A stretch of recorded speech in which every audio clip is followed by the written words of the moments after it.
Hallelujah, ದೇವರಿಗೆ ಸ್ತೋತ್ರ. ಚೆನ್ನಾಗಿದ್ದೀರಾ? ಎಚ್ಚರಗೊಂಡಿದ್ದೀರಾ? ಉದಯ ಕಾಲವಾಯಿತು.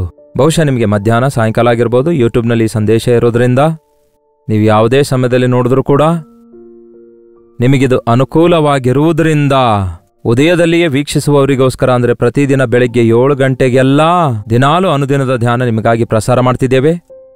ಫ್ರೆಶ್ ಆಗಿ ದೇವರು ಕೊಡುವ ಸಂದೇಶ ಮೇಲಿಂದ ಮೇಲೆ ನಿಮಗೋಸ್ಕರ ಸಿದ್ಧ ಮಾಡಿ ನಿಮ್ಮ ಮುಂದೆ ತರ್ತಿದ್ದೇವೆ. ಪವಿತ್ರಾತ್ಮ ದೇವರು ನಿಮ್ಮ ಅವಶ್ಯಕತೆಗಳನ್ನು ತೀರಿಸುವ ಹಾಗೆ, ನಿಮ್ಮ ಅಗತ್ಯತೆಗಳೆಲ್ಲ ತಿಳಿದಿರುವ ದೇವರು ನಿಮ್ಮ ಸಂಗಡ ಮಾತಾಡ್ತಿದ್ದಾರೆಂದು ನಂಬಿ ನನ್ನ ವಿಷಯವೇ ಮಾತಾಡ್ತಿದ್ದಾರೆ. ನನಗೆ ಬಿಡುಗಡೆ ದೊರಕಿದೆ ಮತ್ತು ನನಗೆ ಸಮಾಧಾನ ದೊರಕಿದೆ ಎಂದು ನಿಮ್ಮಲ್ಲಿ ಅನೇಕರು ವಾಟ್ಸಪ್ ಮೆಸೇಜ್ ಮೂಲಕ ತಿಳಿಯಪಡಿಸ್ತಿದ್ದೀರಲ್ಲವೇ? ಅದಕ್ಕಾಗಿ ನಾನು ದೇವರನ್ನು ಎಷ್ಟೋ ಸ್ತುತಿಸ್ತೇನೆ. ನಿಮ್ಮಲ್ಲಿ ಕೆಲವರಾದರೂ ಲಾಲಿಸುತ್ತಾ ಇದ್ರಿ, ಆದರೆ ಇದುವರೆಗೂ ಒಂದು ಸಾರಿ ಕೂಡ ಆ ವಿಷಯ ನಮಗೆ ತಿಳಿಯಪಡಿಸಿಲ್ಲ. ಹೇಳ್ರಿ, ನಿಜವಾಗ್ಲೂ ನೀವು ಆಶೀರ್ವದಿಸಲ್ಪಟ್ರೆ ಲೈಕ್ ಬಟನ್ ಒತ್ತುವುದು, ಶೇರ್ ಮಾಡುವುದು ಮಾತ್ರವಲ್ಲ, ನಿಮ್ಮ ಹೆಸರು ಊರು ಕಾಮೆಂಟ್ ಸೆಕ್ಷನ್ನಲ್ಲಿ ಬಂದು ಟೈಪ್ ಮಾಡುವುದು ಬಹಳ ಅವಶ್ಯಕವಾಗಿದೆ. ಅಷ್ಟೇ ಅಲ್ಲ, 8939731313 ನಂಬರ್ಗೆ ಇತರ ದೇಶದಿಂದಲೂ ವೀಕ್ಷಿಸುವುದಾದರೆ ಕೊಡಲ್ಪಟ್ಟ ಇದೇ ನಂಬರ್ಗಾಗಲಿ ಸ್ವಲ್ಪ ಟೈಮ್ ಸ್ಪೆಂಡ್ ಮಾಡಿ ಹೌ ಯು ಆರ್ ಬ್ಲೆಸ್ಡ್, ಹೇಗೆ ನೀವು ಆಶೀರ್ವದಿಸಲ್ಪಟ್ಟೀರಿ ಎಂದು ನಮಗೆ ತಿಳಿಸುವುದಾದರೆ, ಹಾಗೆ ನಿಮ್ಮ ಪ್ರಾರ್ಥನಾ ಮನವಿ ತಿಳಿಸುವುದಾದರೆ ನಿಮಗಾಗಿ ಪ್ರಾರ್ಥಿಸಲು ಸಿದ್ಧರಾಗಿದ್ದೇವೆ. ಬನ್ನಿ, ಈ ದಿನ ದೇವರು ಏನು ಹೇಳ್ತಾರೆ ಕೇಳೋಣ ಪ್ರಾರ್ಥನೆಯೊಂದಿಗೆ. ಪರಿಶುದ್ಧ ದೇವರೇ, ನಿಮಗೆ ವಂದನೆಗಳು. ಮತ್ತೊಂದು ದಿನ ಮತ್ತೊಂದು ನಿಮ್ಮ ವಾಕ್ಯಕ್ಕೋಸ್ಕರ ನಿಮ್ಮ ಸನ್ನಿಧಿಯಲ್ಲಿ ಕಾದುಕೊಂಡಿರುವಾಗ ಈ ಲೋಕದಲ್ಲಿ ನಿಮಗೆ ಸಾಕ್ಷಿಗಳಾಗಿ ಬದುಕುವುದಕ್ಕಾಗಿ, ಕುಟುಂಬವಾಗಿ ನಿಮ್ಮನ್ನು ಹಿಂಬಾಲಿಸುವುದಕ್ಕಾಗಿ, ನಮ್ಮ ಬದುಕಿನ ಮೂಲಕ ನಿಮ್ಮನ್ನು ಘನಪಡಿಸುವುದಕ್ಕಾಗಿ ಅವಶ್ಯಕವಾಗಿರುವ ಎಚ್ಚರಿಕೆಯನ್ನು, ಆದರಣೆಯನ್ನು ನಿಮ್ಮ ವಾಕ್ಯದಿಂದ ನಮಗೆ ದಯಪಾಲಿಸಿರೆಂದು ಕ್ರಿಸ್ತನ ನಾಮದಲ್ಲಿ ಬೇಡುತ್ತೇನೆ ತಂದೆಯೇ, ಆಮೇನ್. ಆಮೇನ್ ಅಂದಿದ್ದೀರಾ? ಅನಿರಿ. ಸೋಷಿಯಲ್ ಮೀಡಿಯಾದಲ್ಲಾಗಲಿ, ಆಲಯದಲ್ಲಾಗಲಿ ಅಥವಾ ಕುಟುಂಬ ಪ್ರಾರ್ಥನೆಯಲ್ಲಾಗಲಿ, ಅದು ಯಾರೇ ಆಗಲಿ, ಎಲ್ಲೇ ಆಗಲಿ, ಯಾವತ್ತೇ ಆಗಲಿ ಪ್ರಾರ್ಥಿಸಿದಾಗ ಆಮೇನ್ ಅಂದಾಗ ಅದು ಹೌದು, ಹಾಗೆಯೇ ಆಗಲಿ ಎಂಬುದಾಗಿ ಅದರ ಅರ್ಥ. ಒಬ್ಬರು ಪ್ರಾರ್ಥನೆ ಮಾಡಿದಾಗ ಎಲ್ಲರೂ ಆಮೇನ್ ಅಂದಾಗ ಎಲ್ಲರೂ ಪ್ರಾರ್ಥಿಸಿದಂತೆಯೇ ದೇವರು ನಮ್ಮ ಪ್ರಾರ್ಥನೆ ಲಾಲಿಸುತ್ತಾರೆ, ಉತ್ತರಿಸುತ್ತಾರೆ. ಈ ಲೋಕದಲ್ಲಿ ನಾವು ಜೀವಿಸುತ್ತಿರುವಾಗ ನಾವು ಕಲಿಯಬೇಕಾದ ಪಾಠಗಳು ಎಷ್ಟೋ ಇವೆ. ಅಷ್ಟಕ್ಕೂ ನಾವು ನಮ್ಮ ದೇವರ ಕುರಿತು ಕಲಿತುಕೊಳ್ಳಬೇಕು. ನಮ್ಮ ದೇವರು ನಿಮ್ಮ ದೇವರು ಎಂಬುದಾಗಲ್ಲ, ದೇವರು ಒಬ್ಬನೇ ಎಂದು ಎಲ್ಲರೂ ಒಪ್ಪಿಕೊಳ್ತಾರಲ್ಲವೇ? ಆ ಸೃಷ್ಟಿಕರ್ತನ ಕುರಿತಾಗಿ, ಆ ಸರ್ವಾಧಿಕಾರಿ ಸರ್ವಶಕ್ತನಾದ ದೇವರ ಕುರಿತಾಗಿ ನಾವು ಅರಿತುಕೊಳ್ಳಬೇಕಾಗಿದೆ. ಆದಿಕಾಂಡ ಓದುವಾಗ ಆತನು ಎಲ್ಲಿಂದ ಬಂದಿದ್ದಾನೆ, ಯಾವಾಗ ಬಂದಿದ್ದಾನೆ, ಯಾವಾಗ ಬಂದಿದ್ದಾನಂದ್ರೆ ದೇವರು ಯಾವಾಗ ಹುಟ್ಟಿದ್ದಾನೆ ಎಂದು ಕೇಳೋದಾ? ಆದಿಯೂ ಅಂತ್ಯವೂ ದೇವರೇ ಆಗಿದ್ದಾರೆ. ನೀವೊಂದು ಗಾಜು ತೆಗೆದುಕೊಳ್ಳುವುದಾದರೆ, ಒಂದು ರೌಂಡ್ ಸರ್ಕಲ್ ತೆಗೆದುಕೊಳ್ಳೋದಾದರೆ ಅದಕ್ಕೆ ಎಲ್ಲಿ ಪ್ರಾರಂಭ ಎಲ್ಲಿ ಮುಕ್ತಾಯ ಇರುತ್ತೆ? ಎಲ್ಲಿ ಕಾಣುತ್ತೇವೋ ಅಲ್ಲಿಂದಲೇ. ಹಾಗೆಯೇ ಎಂದೆಂದಿಗೂ ಇರುವಾತನೂ ಆಗಿರುವ ದೇವರಾಗಿದ್ದಾರೆ. ಆದಿಯಲ್ಲಿ ಆತನು ಸೃಷ್ಟಿ ಉಂಟು ಮಾಡಿದಾಗ ಎಲ್ಲವೂ ಚೆನ್ನಾಗಿ ಉಂಟು ಮಾಡಿ ಒಳ್ಳೆಯದೆಂದು ಭಾವಿಸಿದರು. ಯಾರಿಗೋಸ್ಕರ ಉಂಟು ಮಾಡಿದ್ದಾರೆ? ನಮಗೋಸ್ಕರವೇ. 6ನೇ ದಿನದಲ್ಲಿ ಆತನು ಮಾನವನನ್ನು ಉಂಟು ಮಾಡಿದರು. ನೆಲದ ಮಣ್ಣಿನಿಂದ ಮನುಷ್ಯನನ್ನು ಉಂಟು ಮಾಡಿ ಅವನ ನೊಸಳಿನೊಳಗೆ ಉಸಿರನ್ನು ಊದಿದ್ರು. ಆತನ ಉಸಿರು ನಮ್ಮೊಳಗಿದೆ ಪ್ರಿಯರೇ. ಅದಕ್ಕೆ ನಾವು ದೇವರ ಮಕ್ಕಳು, ದೇವರ ಸಂಬಂಧಿಕರೂ ಆಗಿದ್ದೇವೆ. ನಮ್ಮ ಶರೀರಕ್ಕೆ ಮರಣ ಇದೆ, ಆದರೆ ಆತ್ಮಕ್ಕೆ ಮರಣ ಇಲ್ಲ. ಎಲ್ಲ ಅಧಿಕಾರ ಆದಾಮನಿಗೆ ಕೊಡ್ತಾರೆ. ದೇವರು ಆದಾಮನಿಗೆ ಆದಾಮನೆಂದು ಹೆಸರಿಟ್ಟು. ಆದರೆ ಕರ್ತನು ಸೃಷ್ಟಿಯಲ್ಲಿ ಯಾವುದು ಕೂಡ ಆದಾಮನಿಗೆ ಸರಿಬೀಳುವ ಸಹಕಾರಿಯಾಗಿಲ್ಲವೆಂದು ಆಲೋಚಿಸಿ ಆದಾಮನಿಗಾಗಿ ಹವಳನ್ನುಂಟು ಮಾಡಿದ್ರು. ಅವ್ವ ಅಲ್ಲ, ಹವ್ವ ಅಂದರೆ ನರಜನರಿಗೆ ತಾಯಿ. ಆಗ ಅವರಿಬ್ಬರು ಚೆನ್ನಾಗಿದ್ರು ಏದೇನ್ ತೋಟದಲ್ಲಿ. ಮನುಷ್ಯನು ಒಂಟಿಯಾಗಿರೋದು ಒಳ್ಳೆಯದಲ್ಲ ಅಂತ ಹೇಳಿ ಸರಿಬೀಳುವ ಸಹಕಾರಿಯನ್ನು ದೇವರುಂಟು ಮಾಡಿದ್ರು. ದೇವರ ಪ್ರಣಾಳಿಕೆ ಏನೆಂದರೆ, ದೇವರು ಏಕಾಂಗಿಗಳನ್ನು ಸಂಸಾರಸ್ಥರನ್ನಾಗಿ ಮಾಡುತ್ತಾರೆ. ನಾವು ಯಾವಾಗ ನೋಡಿದ್ರೂ ಕೂಡ ಸಂಸಾರ ಸಾಗರವೆಂದು, ಸಂಸಾರ ಭಾರವೆಂದು, ಸಂಸಾರ ಕಷ್ಟವೆಂದು, ಮದುವೆಯಾದರೆ ಕಷ್ಟ ಬರುತ್ತೆ ಎಂದು ಆಲೋಚಿಸ್ತಿರ್ತೇವೆ. ಆದರೆ ವಿವಾಹವು ಎಲ್ಲಾ ವಿಷಯಗಳಿಗಿಂತಲೂ ಘನವಾದದ್ದಾಗಿದೆ. ವಿವಾಹದ ಮೂಲಕವೇ ದೇವರು ಸೃಷ್ಟಿಯನ್ನು ಫಲಿಸುವಂತೆ ಮಾಡ್ತಿದ್ದಾರೆ, ಸಂತಾನೋತ್ಪತ್ತಿಯುಂಟು ಮಾಡ್ತಿದ್ದಾರೆ. ಒಬ್ರಿದ್ದವ್ರು ಇಬ್ಬರು, ಇಬ್ಬರಿದ್ದವ್ರು ಮೂವರು, ಮೂವರಿದ್ದವ್ರು 4-5 ಜನ. ಆರಂಭದ ಸೃಷ್ಟಿಕಾಲದಲ್ಲಿ ಭೂಮಿಯ ಮೇಲೆ ಇಬ್ಬರೇ ಇದ್ದರು. ಆದರೆ ಈಗ ನೀವು ಒಮ್ಮೆ ನೋಡ್ರಿ, 1.4 ಬಿಲಿಯನ್ ಪೀಪಲ್. ಹೇಗೆ ಉಂಟಾದ್ರು? ಸಂತಾನೋತ್ಪತ್ತಿಯಿಂದ. ದೇವರ ಪ್ರಣಾಳಿಕೆಯೇ ಕುಟುಂಬ ಆಗಿದೆ. ಗಂಡ ಹೆಂಡತಿ. ಹೌದು, ನಿಮಗೆ ವಿವಾಹ ಆಗಿದೆಯಾ? ಗಂಡ ಹೆಂಡತಿಯಾಗಿ ನೀವು ಆನಂದವಾಗಿದ್ದೀರಾ? ಸಂತೋಷ ಸಮಾಧಾನದಿಂದಿದ್ದೀರಾ? ಅದೇನೋ ಹಾಗಾದ್ರೆ ಅನೇಕರ ಮನೆಯಲ್ಲಿ ಜಗಳಗಳಿವೆ. ಗಂಡ ಹೆಂಡತಿಯರ ಮಧ್ಯದಲ್ಲಿ ಮನಸ್ತಾಪಗಳಿವೆ. ಬೈಕೊಳ್ತಾರೆ, ಜಗಳವಾಡ್ತಾರೆ, ಕೋರ್ಟ್ಗೆ ಹೋಗ್ತಾರೆ, ಬೇರ್ಪಟ್ಟವರಾಗಿ ಬೇರೆ ಬೇರೆ ಬದುಕುತ್ತಾರೆ. ಎದಕ್ಕಾಗಿ ಅಂತೀರಿ? ಯಾಕೆ ಅನ್ನುವಾಗ ನಿಮಗೆ ಗೊತ್ತಾ? ಸೈತಾನನಿಗೆ ಕುಟುಂಬ ಅಂದ್ರೆ ಇಷ್ಟ ಇಲ್ಲ. ಕುಟುಂಬವನ್ನು ಅಸಹಿಸಿಕೊಳ್ತಾನೆ ಅವನು. ಎದಕ್ಕಾಗಿ ಗೊತ್ತಾ? ಯಾಕೆಂದ್ರೆ ಅವನಿಗೆ ಕುಟುಂಬವೇ ಇಲ್ಲ. ಅವನಿಗೆ ಕುಟುಂಬ ಇಲ್ಲ. ಸೈತಾನ ಅಂದ್ರೆ ಯಾರು? ಲೂಸಿಫರ. ದೇವರು ಉಂಟು ಮಾಡಿರುವ ದೂತಗಳಲ್ಲಿ ದೇವದೂತರಿಗೆ ಒಬ್ಬ ನಾಯಕ. There is no sex, there is no family. ಅದನ್ನು ದೇವರು ಮಾನವರಾಗಿರುವಂತಹ ನಮಗೆ ಸವಿಯಲು ಅನುಗ್ರಹಿಸಿದ್ದಾರೆ. ಒಬ್ಬರಿಗೊಬ್ಬರು ಸಹಾಯಕರಾಗಿರಲು, ಒಬ್ಬರಲ್ಲಿ ಒಬ್ಬರು ಆನಂದಿಸಲು ಅನುಗ್ರಹಿಸಿದ್ದಾರೆ. ಒಬ್ಬರ ಸಂಗಡಲೊಬ್ಬರು ಒಂದುಗೂಡಿ ಜೀವಿಸಿ ಫಲಿಸಿ ಅಭಿವೃದ್ಧಿ ಹೊಂದುವುದಕ್ಕಾಗಿ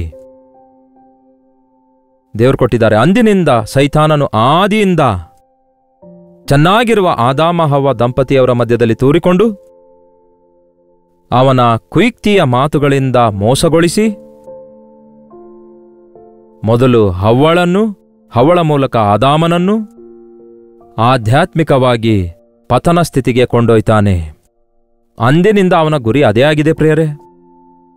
ಅದೇ ದಿನ ಕಾರ್ಯ ಮಾಡ್ತಾ ಇದೆ. ಈ ಅಂತ್ಯಕಾಲದಲ್ಲಿ ಮತ್ತಷ್ಟು ವಿಪರೀತವಾಗಿ ವಿವಾಹ ವ್ಯವಸ್ಥೆಯ ಮೇಲೆ ಸೈತಾನನು ದಾಳಿ ಮಾಡ್ತಿದ್ದಾನೆ. ವಿವಾಹದಲ್ಲಿ ಮಾಧುರ್ಯತೆ ಇಲ್ಲ, ಆನಂದವಿಲ್ಲ, ಸಮಾಧಾನವಿಲ್ಲ, ಅಭಿವೃದ್ಧಿ ಇಲ್ಲ, ಐಕ್ಯತೆ ಇಲ್ಲ, ಸಂತೋಷವಿಲ್ಲ. ಒಂದಲ್ಲ ಒಂದು ರೀತಿಯಲ್ಲಿ ಪ್ರತಿ ವಿವಾಹ ವ್ಯವಸ್ಥೆಯಲ್ಲಿ ಸೈತಾನನ್ನು ತೂರಿಕೊಂಡು ಆಸ್ತಿಗಳ ವಿಷಯದಲ್ಲಿ, ಕುಲದ ವಿಷಯದಲ್ಲಿ, ದುಡ್ಡಿನ ವಿಷಯದಲ್ಲಿ, ಈಗೋಗಳ ವಿಷಯದಲ್ಲಿ ಅವಕಾಶ ಕಲ್ಪಿಸಿ, ಒಂದು ವಿಧವಾದ ಆಟಿಟ್ಯೂಡ್ ಕಲ್ಪಿಸಿ, ಎಷ್ಟು ಜನ ಈ ದಿನ ಒಬ್ಬರನ್ನೊಬ್ಬರು ವಿಮರ್ಶಿಸಿಕೊಳ್ಳುವ ಸ್ಥಿತಿಯಲ್ಲಿ ಒಂದೇ ಹೃದಯ, ಒಂದೇ ಶರೀರವಾಗಿರಬೇಕಾದ ಗಂಡ ಹೆಂಡತಿಯರು ಒಬ್ಬರಿಂದ ಒಬ್ಬರು ಬೇರ್ಪಡ್ತಿದ್ದಾರೆ. ಇದು ಸೈತಾನನ ಕಾರ್ಯ. ನಿಮ್ಮ ಕುಟುಂಬದೊಳಗೆ ಸೈತಾನನು ತೂರಿಕೊಂಡು ಬರಲಾರದೇ ಇರಬೇಕಾದ್ರೆ ಗಂಡ ಹೆಂಡತಿಯರಾಗಿ ನೀವಿಬ್ಬರು ಏಕಮನಸ್ಸುಳ್ಳವರಾಗಿರಬೇಕು. ಯೇಸುವನ್ನು ನಿಮ್ಮ ಮಧ್ಯವರ್ತಿಯನ್ನಾಗಿ ಮಾಡಿಕೊಳ್ಳಬೇಕು. ಆತನೊಂದಿಗೆ ಒಟ್ಟಿಗೆ ಸೇರಿ ಜೀವಿಸುವುದನ್ನು ಅಭ್ಯಾಸ ಮಾಡಿಕೊಳ್ಳಬೇಕು. ಆಗ ಸೈತಾನನಿಗೆ ಅಲ್ಲಿ ಸ್ಥಳವಿರಲ್ಲ. ಕುಟುಂಬ ವ್ಯವಸ್ಥೆಯ ಮೇಲೆ ಸೈತಾನನು ಎಷ್ಟು ವಿಧಾನದಲ್ಲಿ ದಾಳಿ ಮಾಡ್ತಿದ್ದಾನೆಂದು ಬೈಬಲ್ನಲ್ಲಿರುವ ಕುಟುಂಬಗಳ ವಿಷಯದಲ್ಲಿ ನಾವು ನೋಡಬಹುದು. ಬೈಬಲ್ ಪೂರ್ತಿಯಾಗಿ ನೀವು ಓದುವುದಾದರೆ ಅನೇಕ ಕುಟುಂಬಗಳ ಕಥೆಯೇ ಇದಾಗಿದೆ. ಕುಟುಂಬಗಳನ್ನು ದೇವರು ತೋರಿಸುತ್ತಾರೆ. ಆದಾಮ ಹವ್ವ ಅವರ ಕುಟುಂಬದಲ್ಲಿ ಇಬ್ಬರು ಮಕ್ಕಳು ಬರ್ತಾರೆ, ಕಾಯಿನ ಹೇಬಲ ಎಂಬುದಾಗಿ. ಮತ್ತೆ ಸೈತಾನನು ಹಾಳು ಮಾಡ್ತಾನೆ. ಅಣ್ಣ ತಮ್ಮಂದರ ಮಧ್ಯ ದ್ವೇಷ, ಅಣ್ಣ ತಮ್ಮಂದರ ಮಧ್ಯ ಭಿನ್ನಮತ. ಈ ದಿನ ಈ ರೀತಿ ಎಷ್ಟು ಕುಟುಂಬಗಳಲ್ಲಿ ನಡೀತಿಲ್ಲ. ಒಂದೇ ತಾಯಿಯ ಹೊಟ್ಟೆಯಿಂದ ಹುಟ್ಟಿದ ಮಕ್ಕಳು ಒಬ್ಬರ ವಿರುದ್ಧ ಒಬ್ಬರು ಅಸೂಯೆ ಪಡೋದು, ಒಬ್ಬರ ಮೇಲೆ ಒಬ್ಬರು ದ್ವೇಷ ಪಡೋದು, ಒಬ್ಬರನ್ನೊಬ್ಬರು ಹೊಡ್ಕೊಳ್ಳೋದು, ಒಬ್ಬರನ್ನೊಬ್ಬರು ಸಾಯಿಸಿಕೊಳ್ಳೋದು ಆಸ್ತಿಗೋಸ್ಕರ. ಇದೆಲ್ಲ ಸೈತಾನನ ಕುತಂತ್ರ ಆಗಿದೆ. ಅವನು ಕೊಲೆಗಾರನಾಗಿದ್ದಾನೆ, ಕಳ್ಳನಾಗಿದ್ದಾನೆ, ಅವನೊಬ್ಬ ಮೋಸಗಾರನು. ನಾವು ದೇವರನ್ನು, ನಮ್ಮ ಸೃಷ್ಟಿಕರ್ತನನ್ನು ಜ್ಞಾಪಕ ಮಾಡಿಕೊಳ್ಳುವುದರ ಬದಲಿಗೆ, ದೇವರ ಮಾತು ಕೇಳುವುದರ ಬದಲಿಗೆ ಸೈತಾನನ ಮಾತು ಕೇಳಿ ಕುಟುಂಬವನ್ನೇ ಒಡೆದು ಹಾಕಿಕೊಳ್ತಿದ್ದೇವೆ. ಒಂದು ಸಮಯ ಬರೋಷ್ಟೊತ್ತಿಗೆ ಭೂಮಿಯ ಮೇಲಿರುವ ಕುಟುಂಬ ವ್ಯವಸ್ಥೆ ಎಲ್ಲವೂ ನಾಶವಾಗಿ ನೋಹಾನನ ಕಾಲದ ಹಾಗೆ ಯಾರು ಸಂಬಂಧದಲ್ಲಿ ಏನಾಗ್ತಾರೆಂದು ನೋಡದೆ ವ್ಯಭಿಚಾರ ಮಾಡುತ್ತಾ, ಪುರುಷರೊಂದಿಗೆ ಪುರುಷರು, ಸ್ತ್ರೀಯರೊಂದಿಗೆ ಸ್ತ್ರೀಯರು ಅಸಹ್ಯ ಕೃತ್ಯಗಳನ್ನು ನಡೆಸುತ್ತಾ, ತಮಗೆ ತಾವೇ ಹಾನಿ ಮಾಡಿಕೊಳ್ತಾ ಬಲಾತ್ಕಾರದಿಂದ ತುಂಬಿಕೊಂಡಿರ್ತಾರೆ. ಕುಟುಂಬದ ಮೌಲ್ಯವೇ ಇಲ್ಲದಂತಾಗಿದೆ. ಅದಕ್ಕೆ ಕರ್ತನು ಕುಟುಂಬ ವ್ಯವಸ್ಥೆಗೆ ಬೆಲೆ ಕೊಟ್ಟಿರುವ ನೋಹಾನನ ಕುಟುಂಬ ಕಾಪಾಡ್ತಾರೆ.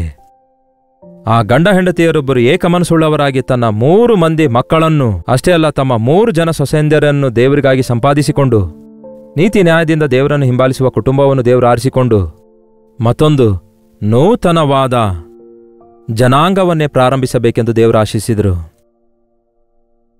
ಅವರಿಂದ ಪ್ರಾರಂಭಗೊಂಡ ಕುಟುಂಬದೊಳಗೆ ಮತ್ತೆ ಸೈತಾನನು ತೂರಿಕೊಂಡು ಬೀಳಿಸುವುದನ್ನು ಗಮನಿಸ್ತೇವೆ. ನೀವು ಹೇಗಿದ್ದೀರಿ? ನಿಮ್ಮ ತಂದೆ ತಾಯಿ ಹೇಗಿದ್ದಾರೆ? ನಿಮ್ಮ ಕುಟುಂಬದಲ್ಲಿ ಐಕ್ಯತೆ ಇದೆಯಾ? ನಿಮಗೂ ನಿಮ್ಮ ಮಕ್ಕಳೊಂದಿಗೂ ನಿಮ್ಮ ಕುಟುಂಬದಲ್ಲಿ ಐಕ್ಯತೆ ಇದೆಯಾ? ಅನೇಕ ಸಾರಿ ಪಿತೃಗಳ ದೋಷವು, ಪಿತೃಪಾರಂಪರ್ಯವಾಗಿರುವ ವ್ಯರ್ಥ ಕಾರ್ಯಗಳು ನಮ್ಮ ಕುಟುಂಬಗಳಲ್ಲಿ ಸೈತಾನನ ಶಕ್ತಿಗಳು ಕೆಲಸ ಮಾಡುವುದಕ್ಕಾಗಿ ಇಲ್ಲವೇ ಕಾರ್ಯ ಮಾಡುವುದಕ್ಕಾಗಿ ಅವಕಾಶ ಕೊಡ್ತವೆ. ಅದಕ್ಕೆ ಯೇಸು ಕ್ರಿಸ್ತನು ಈ ಲೋಕಕ್ಕೆ ಬಂದು ನಿರ್ದೋಷವೂ ನಿಷ್ಕಳಂಕವೂ ಆಗಿರುವ ತನ್ನ ರಕ್ತವನ್ನು ಸುರಿಸಿ ಪಿತೃಪಾರಂಪರ್ಯವಾಗಿರುವ ವ್ಯರ್ಥ ನಡವಳಿಕೆಯಿಂದ ನಾವು ಬಿಡುಗಡೆ ಹೊಂದುವ ಹಾಗೆ, ಪಾಪದ ಬೀಜದಿಂದ ನಾವು ಪರಿಶುದ್ಧಗೊಳಿಸಲ್ಪಡುವ ಹಾಗೆ, 3-4 ತಲೆಮಾರಿನವರೆಗೂ ಬೆನ್ನಟ್ಟುವಂತಹ ಶಾಪದಿಂದ ನಮ್ಮನ್ನು ತಪ್ಪಿಸುವುದಕ್ಕಾಗಿ ಕಲ್ವರಿ ಶಿಲುಬೆಯ ಮೇಲೆ ನಮಗೋಸ್ಕರ ಶಾಪವಾದನು. ನಮ್ಮ ಪಾಪವನ್ನು ಹೊತ್ತಿಕೊಂಡನು. ಗಂಡನಾದ ನಿಮ್ಮ ಪಾಪವನ್ನು, ಹೆಂಡತಿಯಾದ ನಿಮ್ಮ ಪಾಪವನ್ನು, ಮಕ್ಕಳಾದ ನಿಮ್ಮ ಪಾಪವನ್ನು, ಪ್ರತಿಯೊಬ್ಬರ ಪಾಪವನ್ನು, ಲೋಕ ಪಾಪವನ್ನೆಲ್ಲ ಹೊತ್ತುಕೊಂಡು ಹೋಗುವ ದೇವರ ಕುರಿಮರಿಯಂತೆ ಈ ಲೋಕಕ್ಕೆ ಬಂದರು.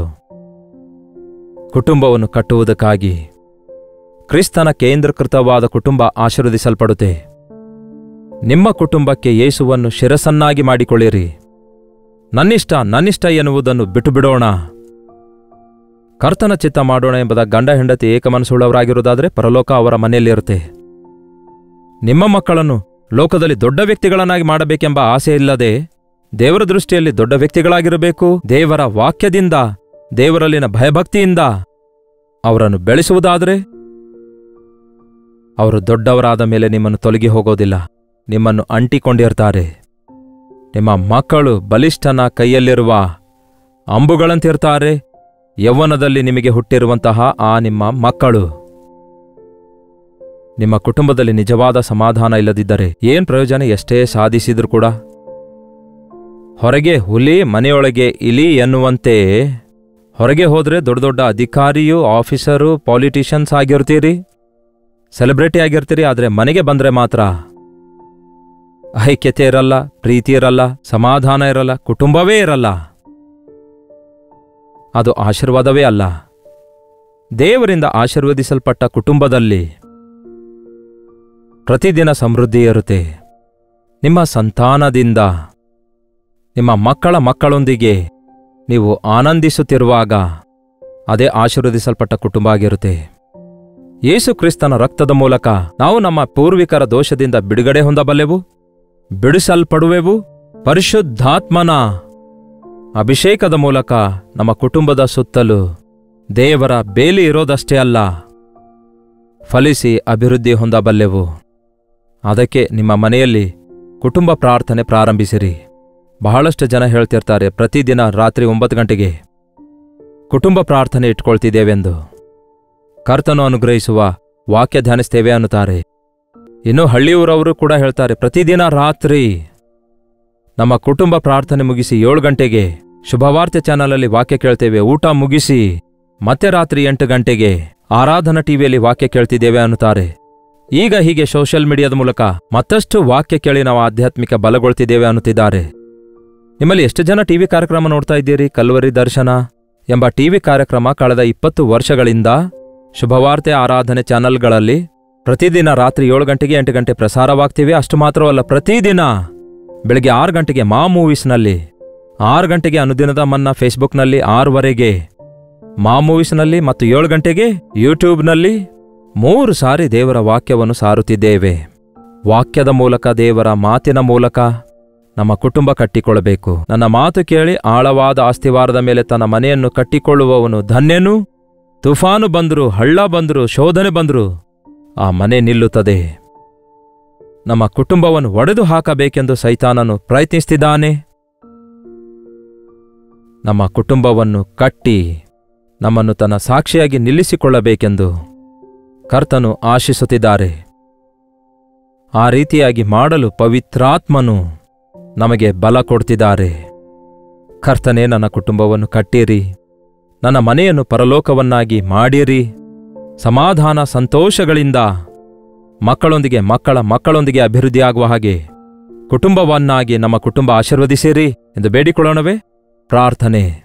ಪರಿಶುದ್ಧ ದೇವರೇ, ಪ್ರೀತಿಯುಳ್ಳ ತಂದೆಯೇ, ಜ್ಞಾನವುಳ್ಳ ಸ್ತ್ರೀ ತನ್ನ ಮನೆ ಕಟ್ಟಿಕೊಳ್ಳುವಳು, ಮೂಢಳು ತನ್ನ ಕೈಯಾರೆ ಕೆಡವಿಕೊಳ್ಳುವಳು ಎಂದು ನಿಮ್ಮ ವಾಕ್ಯ ಹೇಳಿದಂತೆ, ಆ ದಿನ ಹವ್ವಳ ಹಾಗೆ ಈ ದಿನ ಅನೇಕ ಜನ ಸ್ತ್ರೀಯರು ಸೈತಾನನಿಗೆ ಕಿವಿಗೊಟ್ಟು ತಮ್ಮ ಕುಟುಂಬ ಕೆಡವಿ ಹಾಕಿಕೊಳ್ಳುತ್ತಿರುವ ಭಯಂಕರವಾದ ಪರಿಸ್ಥಿತಿಯಲ್ಲಿದ್ದಾರೆ.